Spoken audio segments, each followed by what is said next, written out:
සංශෝධනය විදේශ ඇමති අලි සබ්රි මහත්මයා කියනවා පොලිස් බලතල දෙන්න බෑ. මොකද නෑ නෑ පොලිස් බලතල ඇවිල්ලා දැන් සම්බන්ධව සාකච්ඡා පවත්වනවනේ. දැන් සමහර වෙලාවට අපි කතා කරනවා සම්පූර්ණ වෙච්ච පොලිස් බලතල ගැන, සම්පූර්ණ වෙච්ච මේ අවිවාද නැති පොලිස් බලතල ගැන කතා කරනවා. ඒක සාකච්ඡා යනව නේද? ඒක සමහර වෙලාවට අලි සබ්රි මහතාගේ මතයක් වෙන්න පුළුවන් එච්චරයි. ඒක මේ තීරණය වෙලා නැහැ නේ කොතනවත්. ඒක නැතුව පොදුවෙන් බලනකොට 13 වෙනි සංශෝධනය කියන්නේ රටේ නීතිය. නීතිය පතරම් කරගෙන ඡන්දය පවත්වන්න ඕන කියලා තමයි අපි බලාපොරොත්තු වෙන්නේ. ඒ තමයි මේ තනාපතිතුමාට අපි කිව්වේ, පවසුවේ. මොකද මේ රටේ 87 සිට නැත්නම් ඒ කාලේ සිට මේ පළාත් සභාව තියෙනවා. කවදාවත් පොලිස් බලතල ක්‍රියාත්මක වෙලා නැහනේ. දන්නවනේ කාටද? පොලිස් බාක් ක්‍රියාත්මක වෙලා නැහනේ, දන්නවනේ ඒක. ඉතින් ඒක පදනම් කරගෙන පළාත් සභා ඡන්දයක් පළාත් සභාව ලබා ගැනීමේ ජනතාවට තියෙන අයිතිය, පළාත් සභාව පවත්වාගෙන යන අයිතිය උදරගන්න බෑනේ, වැරදිනේ ඒක. විශේෂයෙන්ම අපි කියන්නේ දැන් අපි නියෝජනය කරන ජනතාව වැඩියෙන් ජීවත් වෙන්නේ මධ්‍යම පළාතේ, සබර්ගම් පළාතේ, බස්නාහිර පළාතේ, ඌව පළාතේ. දැන් මේ පළාත් සභාව කියන්නේ උතුරකට පමණ සීමා වෙච්ච දෙයක් නෙවෙයි. අනිත් පළාත් අතක් තියෙනවානේ. ඒවටත් ක්‍රියාත්මක වෙන්න ඕනේ. ඒවට ක්‍රියාත්මක උනේ. ඉතින් ඒකෙන් මේ සිංහල ජනතාව, මුස්ලිම් ජනතාව, උතුරනගර දෙමළ ජනතාව, කඳුකර දෙමළ ජනතාව ඔක්කොම සම්බන්ධ වෙලා හිටියනේ. ඉතින් උතුරනගර පමණක් එතන ඉර වෙලා තියෙනවා නම් ඒ පමණක් ඒක පදනම් කරගෙන අනිත් පළාත් අතරත් ඒ වාසිය ඒ වරප්‍රසාද නැති කරන එක අසාධාරණයිනේ. ඒ නිසා දැන් මොන වුණත් අඩුම ගානේ දැන් ඡන්ද පවත්තන සල්ලි නැහැ කියලා ආණ්ඩුව කියනවනේ. අඩුම ගානේ මේ අවස්ථාව කරන්න ඕනේ මේ උතුරනගර පමණක් කරේ ඡන්දය පවත්තලා පටන් ගන්න ඕනේ ඡන්ද පවත්වීම. ඒක අපි කිව්වේ. ඒක කරුණා කරලා තමුන්ගේ ආදරණීය සාදරණීය සමන්තාව පාවිච්චි කරලා ලංකා ආණ්ඩුවට කියන්න කියලා අපි ඉල්ලීමක් කරා එතුමාට. එච්චරයි. வடக்கு கிழக்கிலே உடனடியாக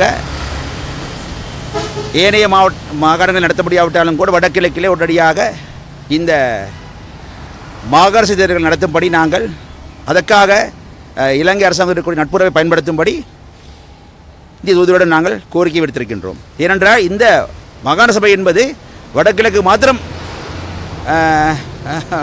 சம்பந்தப்பட்டதல்ல, அதுக்கு மாத்திரம் எல்லைப்படுத்தப்பட்டதல்ல. நாட்டை 9 மாகாணங்களுக்கும் மாகாண சபை தேவையாக இருக்கின்றது. இங்கே ராதாகிருஷ்ணன் அவர்கள் இருக்கின்றார்கள். மத்திய மாகாண சபையில் அமைச்சராக இருந்திருக்கின்றார், கல்வி அமைச்சராக இருந்திருக்கின்றார். ஆகவே மாகாண சபையிலே பரவலாகப்பட்ட அதிகாரங்களிலே அதிகமாக பரவலாகப்பட்ட அதிகாரங்கள் தான் கல்வியும் சுகாதாரமும். ஆகவே இங்கே மத்திய மாகாணத்திலே, சபர்க மாகாணத்திலே, ஊவ மாகாணத்திலே, மேல் மாகாணத்தில் வாழக்கூடிய மலைய தமிழ் மக்களின் கல்வி பிரச்சனைகள், சுகாதார பிரச்சனை தொடர்பாக எல்லாம் தீர்வு காண முடியாமல் இருக்கின்றது. ஆகவே அதை காரணம் வைத்துக்கொண்டு நாங்கள் இது கோரிக்கை விடுத்திருக்கின்றோம். ஆகவே வடகிழக்கில் இருக்கக்கூடிய தமிழ் மக்கள் தொடர்பாக நாங்கள் அக்கறை கொண்டிருக்கின்றோம். ஆகவே அவர்களுக்கு கட்டாயமாக அந்த அதிக பரவலாக தரப்பட வேண்டும். அது ஆரம்ப புள்ளியாக மாகாண தேர்தல் நடத்தும்படி நாங்கள் அரசு கோரியிருக்கின்றோம்.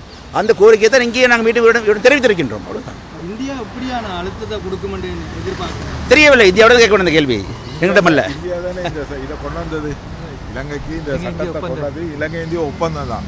ஆகவே இன்று அதை மீறப்பட்டால் இந்திய ஒப்பந்தத்தை ஒரு சர்வதேச ஒப்பந்தத்தை மீறுவதாகத்தான் செயல்படுகின்றது.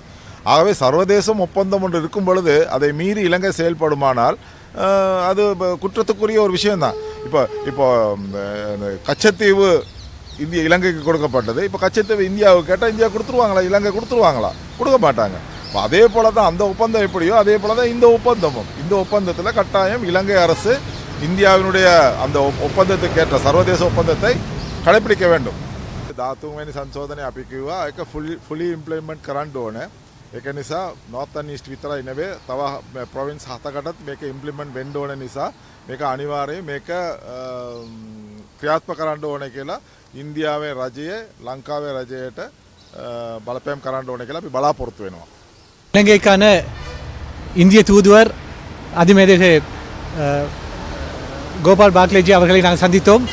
முதலில் அவர் இந்திய பிரதமர் நரேந்திர மோடிஜி அவர்களுக்கும் நமது ஜனாதிபதி ரணில் விக்ரமசிங்கே அவர்களிடையில் நடைபெற்ற அந்த பேச்சுவார்த்தை சம்பந்தமாக நமக்கு தெளிவுபடுத்தினார்.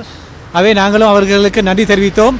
இலங்கை பொருளாதார ரீதியிலே மிகவும் பின்னடைவை சந்தித்த நேரத்திலே எமக்கு உதவிகளை வழங்கியது இந்திய அரசாங்கம் தான். சர்வதேச நாணய நிதியத்தின் உதவியை விட பெருந்தொகையை இந்தியா வழங்கியது. அதுக்கு நாங்கள் நன்றி தெரிவித்தோம். அதே போல் தற்போதைய பேச்சுவார்த்தையின் போது ஜனாதிபதி அவர்கள் இந்திய விஜயத்தின் போது கூட இந்திய அரசாங்கம் அதாவது குறிப்பாக மலையக மக்களுக்காக சுமார் இந்திய மதிப்பின்படி 75 கோடி, அதாவது இந்திய மதிப்பின்படி 300 கோடிகளை வழங்கியிருக்கிறது. அது நமது மக்களின் வாழ்வாதாரத்தையும் நமது கல்வி சுகாதாரம் போன்றவற்றுக்கு அதனை பயன்படுத்துவதற்காக வழங்கப்பட்டிருக்கிறது. அவை இலங்கை மக்கள் இந்தியாவிலிருந்து இலங்கைக்கு வந்து 200 வருடங்கள் ஆகிறது. 200 வருடங்கள் சம்பந்தமாக எமக்கு அந்த உதவிகளை வழங்கியது. நாங்கள் அவர்கள் நன்றி தெரிவித்தோம். ஆகவே இந்த மக்களின் வாழ்வாதார பிரச்சனையை தீர்ப்பதற்கு அந்த தொகை பயன்படுத்த வேண்டும் என்பதற்கு நாங்கள் அவர்கள் தெளிவுபடுத்தினோம். அதே போல் தற்போது நாட்டிலே ஒரு பேச்சும் பொருளாக இருப்பது 13வது திருத்த சட்டம்.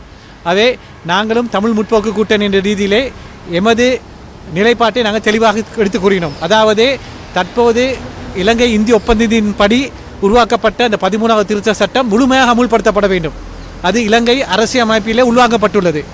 ஆகவே அதனை முழுமையாக அமுல்படுத்தப்பட வேண்டும் என்பதையும், ஏனென்றால் மாநசபையில் உருவாக்கப்பட்டு சுமார் 36 ஆண்டுகளாகியும் அதை முழுமையாக அமுல்படுத்தாமல் தான் இருந்திருக்கிறது. அதே போல் அந்த மாநசபைகள் தேர்தல் நடைபெற்று மாகாண சபைகள் நடைமுறையில் இருந்தும் கூட அது முழுமையாக அமுல்படுத்தாமல் இருக்கிறது. அதே போல் தற்போது உங்களுக்கு தெரியும், சுமார் கடந்த 7-8 வருடங்களாக மாகாண சபைகளும் இல்லாத நிலை காணப்படும். ஆகவே உடனடியாக மாகாண சபை தேர்தலும் நடைபெற வேண்டும். ஏனென்றால் தற்போது நாட்டிலே உள்ளூராட்சி சபைகள் இல்லை, அதே போல் மாகாண சபைகள் இல்லை. பாராளுமன்றமும் மக்களின் செல்வாக்கை, மக்களின் நன்மதிப்பை இழந்த ஒரு பாராளுமன்றம் தான் இருக்கிறது. அதே போல் ஜனாதிபதி மக்களால் தெரிவு செய்யப்படாத ஒரு ஜனாதிபதி தான் இருக்கிறார். ஆகவே நாட்டிலே முழுமையான, அதாவது ஜனநாயகம் ஒரு கேள்விக்குறியாக இருக்கிறது. ஆகவே ஜனநாயகம் நிலைநாட்டப்பட வேண்டும் என்றால் அனைத்து தேர்தல்களும் உடனடியாக நடத்தப்பட வேண்டும். அத்தோடு மக்களின் ஆணையுடன் கூடிய அரசாங்கம் உருவாக்கப்பட வேண்டும். ஆகவே ஜனநாயகத்தை யாரும் சவாலுக்கு உட்படுத்த முடியாது. ஜனநாயக நாட்டிலே அனைத்து தேர்தல்களும் அந்தந்த நேரத்தில் நடைபெற வேண்டும். அரசாங்கம் நிதி இல்லை என்ற காரணத்தை கூறி பாராளுமன்ற தேர்தலையோ உள்ளூராட்சி சபை தேர்தலையோ மாகாண சபை தேர்தலை பிற்போட முடியாது என்பதுதான் எமது நிலைப்பாடாக நாங்கள் தெளிவாக எடுத்து கூறினோம்.